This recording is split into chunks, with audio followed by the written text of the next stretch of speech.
మీన రాశి వారికి ఈ వారం మధ్యస్థ ఫలితాలు గోచరిస్తోంది.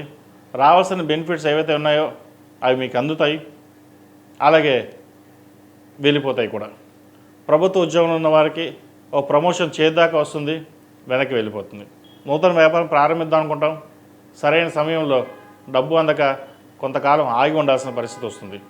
ఉద్యోగం మారాలనుకుంటారు, కానీ సరైన సమయంలో ఉద్యోగం రాకపోవడం, ఉన్న ఉద్యోగంలోనే చేయడం అనేది ఏర్పడుతుంది. జన్మరాశ్యాధిపతి దశమాధిపతి అయిన గురువు చతుర్థంలో కంబస్ట్ అయ్యారు. వీటి వల్ల ఒక పనికి 2 సార్లు చేయడం, గురువు వీళ్ళకి అనుకూలంగా లేకపోవడం వల్ల ప్రతి పని 2-3 సార్లు చేయడం, నలుగురిలోనూ చిన్నపాటి విభేదాలు రావడం, వీడు కుటుంబ సభ్యులు కావచ్చు, బంధుమిత్రులు కావచ్చు, సహోద్యోగులు కావచ్చు, భాగస్వాములు కావచ్చు. మీరు ఎంత చక్కగా ఉన్నా కూడా అవతల వాళ్ళు సరిగ్గా మిమ్మల్ని అర్థం చేసుకోకపోవడం కూడా ఇది ఒక కారణం అని చెప్పచ్చు. అలాగే ఉద్యోగ ప్రయత్నం కొత్తగా చేస్తున్న వాళ్ళకి కొంచెం నిదానమైన సరే మంచి ఉద్యోగం వస్తుంది. ప్రభుత్వ సంబంధమైన విషయ వ్యవహారాలు మీకు బాగుంటాయి. అదేవిధంగా హోమ్ లోన్ సంబంధించి, హౌసింగ్ లోన్ సంబంధించి, క్రెడిట్ కార్డు సంబంధించి విషయ వ్యవహారాల్లో జాగ్రత్తలు తీసుకోవాలి.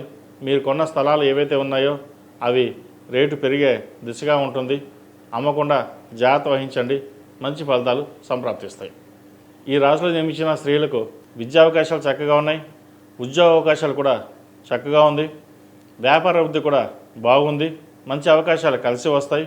అయితే వచ్చిన అవకాశాలని సద్వినియోగపరచుకోరు. మనకి మనగానే వెళ్దాం, మనకి ఎవరు చెప్పాల్సిన అవసరం లేదు అనే ధోరణి ఏర్పడుతుంది. దానివల్ల ఇంట్లో భాగస్వామితో కావచ్చు, బంధుమిత్రులతో కావచ్చు విభేదాలు ఉండే అవకాశం గోచరిస్తుంది. వీరికి ఏలినాటి నడుస్తోంది. బంధుమిత్రులతోటి, సహోద్యోగులతోటి, వ్యాపారంలో భాగస్వామితోటి విభేదాలు వచ్చే అవకాశాలు ఎక్కువగానే గోచరిస్తోంది. జాగ్రత్త వహించాలి. ఆరోగ్యం పట్ల కూడా చిన్నపాటి ఇబ్బందులు ఉండే అవకాశం లేకపోలేదు. ₹1 వస్తే ₹2 ఖర్చు ఉంటుంది. ఏదైనా ఒక ప్లానింగ్ ప్రకారం వెళ్ళడం అనేది చెప్పదగినది. ఈ రాశి వారికి ఏలినాటి శని నడుస్తోంది. 8 శనివారాలు శనికి తైలాభిషేకం చేయడం, అలాగే అఘోర పాశుపత హోమం చేయించడం చెప్పదగినది. ఆరోగ్యం పట్ల కూడా కొంచెం జాగ్రత్తలు తీసుకోండి. ఈ రాశివారు ప్రతిరోజు ప్రతినిత్యం ఓం నమః శివాయ ఒత్తులతో దీపారాధన చేయడం, సుబ్రహ్మణ్య స్వామివారికి అభిషేకాలు చేయడం చెప్పదగిన సూచన.